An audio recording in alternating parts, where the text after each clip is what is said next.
Okay, are we plugged in this time? Yep. Are we good on the other? Okay. 3, 2, let's jam.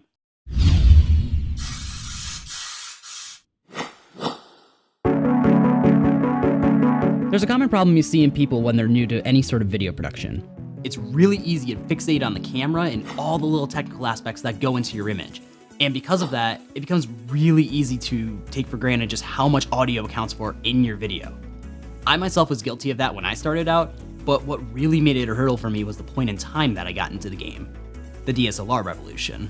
In case you don't know what I'm talking about, back in the late 2000s was when digital photo cameras started coming out that were capable of shooting full HD video. What this meant for filmmakers was that you could purchase a camera with features like a large sensor capable of shallow depth of field in low light, customizable contrast and sharpness, a mount for interchangeable lenses, all qualities that you would find in professional cinema cameras that cost thousands of dollars, but for a fraction of the price. These budget-friendly cameras flooded the market and opened the gateway for a lot of new filmmakers, myself included. But as we were all falling head over heels for that cinematic look, there was a major trade-off looming over our heads. These were still, first and foremost, photo cameras, which meant that they lacked a lot of the features and tools that go into making good videos, like proper audio ports. So we were faced with finding a workaround. And incidentally, the most popular solution for getting good audio with these cameras is also the method that's used in big productions, and that's recording it separately. The way to do it is to slate your shots so you can sync the video with the audio. You're probably familiar with what a clapboard is. How it works is that when you take the top bar and you smack it down, it creates a spike in your audio's waveform. So once you get into post, you just take that spike and you sync that with the moment that the bar claps down on the board, and from then on, your audio is synced. And if you don't have a slate or you don't have the time to use one, a simple clap can work just as effectively. So I knew all of this going into the purchase of my 70D, but there was still a lot of trial and error that went into my audio setup to get to what you're hearing right now.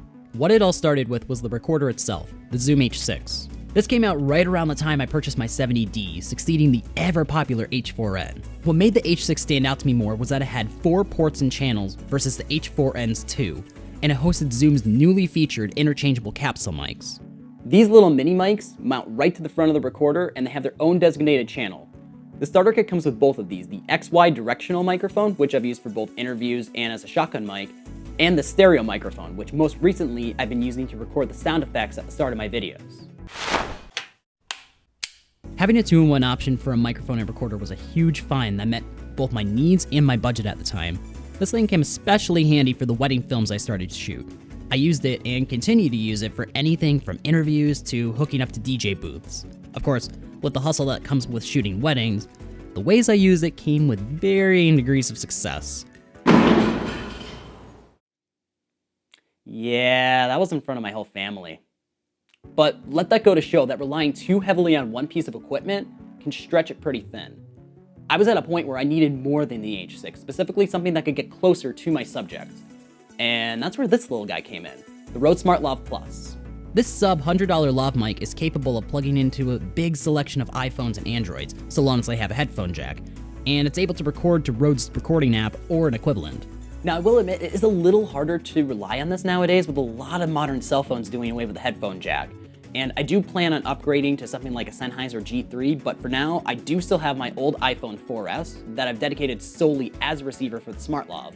I just need to make sure that it's charged, because last time I had to plug it into the outlet behind me, which led to me unplugging the SmartLav multiple times and ending the recording. Oops. But luckily that was not my only source of audio. Whenever possible, you should always give yourself a backup, and in this setup, I have my Rode NTG2 shotgun mic hooked up to a boom stand right over my head. When I first got my boom stand, I was seriously impressed with how close I could get this thing to my head without getting the mic into frame. So right here is the boom stand, and just inches above my head is the shotgun mic. That's how close you can get that thing. So between the NTG2 recording into my Rode H6 recorder and my SmartLav recording into my phone, I'd say we have a pretty decent interview setup here. With a bunch of cables, adapters, and batteries to boot, this definitely brings me a long way from the days of solely relying on one piece of audio equipment. Thank you guys so much for watching. If you want to check out the gear that I talked about, links are in the description down below, as well as links to our social media. We are actually going to be heading out tomorrow for a wedding shoot in Pennsylvania, so if you want to follow along with our adventures, be sure to check out our Instagram. That's all I've got for now, so catch you guys down the road.